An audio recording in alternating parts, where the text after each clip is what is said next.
I want it to be like a one-man play that has some songs in it. I want it to be a comedy routine that makes you cry. And if I miss one beat, I could have had that. I could have had that one person crying and then laughing, not just crying. Damn it. You know what I'm saying? But when it's perfect, oh my God. I want people to enjoy life. And have you ever seen some moment in a movie that made you cry because it was so special, right? That's where I'm at, you know? And right before I go on, I'm doing a speed run of the whole show. So I go, ba, keywords, beat, pa, boom, zoom, pa, bum, bum, bum, bum, bum, bum, bum, to the end, break, go, thank you, good night, poof. The first open book tour, like 10 years ago, where I was talking about sobriety and how great it is and how shameful I feel and oh my God, these guilty things I did, I can't believe it. I would go to these AA meetings, and I remember I went to one in Nashville, and I was talking about how guilty I felt for cheating and how guilty I felt for lying and using and stealing, and I felt such shame.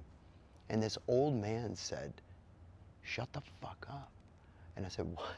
What the fuck? What?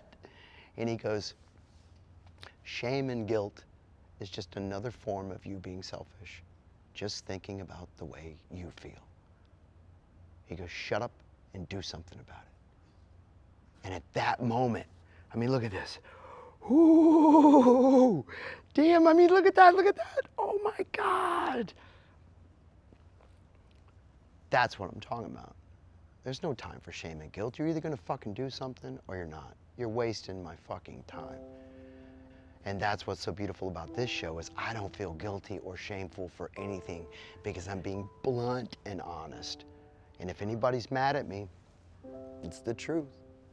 I just want to get it out there so I can move on and go to the next stage of my life. And I get to play these sold out beautiful shows like this about how great life is. Wow. If you live out of gratitude, nothing will let you down. All of this is an added bonus, you see, because I've already seen what hell looks like.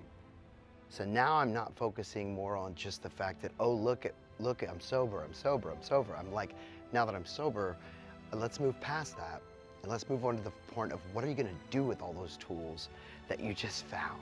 Well, one thing that you find is all these things from your past creep up and they make you into who you are today, except for today you're fearless because of sobriety. So you're not afraid to talk about them. You're not afraid to talk about the awkward situations that you might have had with your dad that shaped you the way you are, or the conversations you had with past lovers that really stapled in that you were no good at loving. You know, there's so many beautiful points in life that I haven't even touched on yet. But the beautiful part about this show is it's the ability to laugh at yourself. Because like I say in the show, if I couldn't laugh at myself like I do, I would just cry. Because everything is just so precious to me, even the bad and even the good. So it's the next step of recovery. It's the actual living, and stop using sobriety and recovery as your crutch.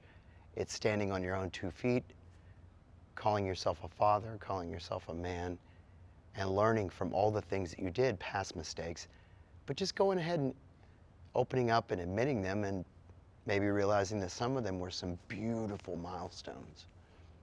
You know, some of them were pretty awkward too. But awkward, cryptic, dark, crying, laughing, these are the moments that make beauty in this world. Not material things anymore for me. It's not money for me anymore. It's not alcohol, not drugs, of course. It's not sex, it's making love. It's intimacy and connection. These moments really impacted the way I love other people and the way I accept and I trust people. And I think some people might just think it's a comedy show and then I walk off and I'm like, that was dope. But I just go backstage and I just gotta sit for a second. And then I think, God, this is what I do for a living. I'm so blessed, you know? Because it's a beautiful thing to me. But I like to be alone after the shows. I just like to be alone. I don't like to celebrate it. But Blue October, I'll be like, yo, you know?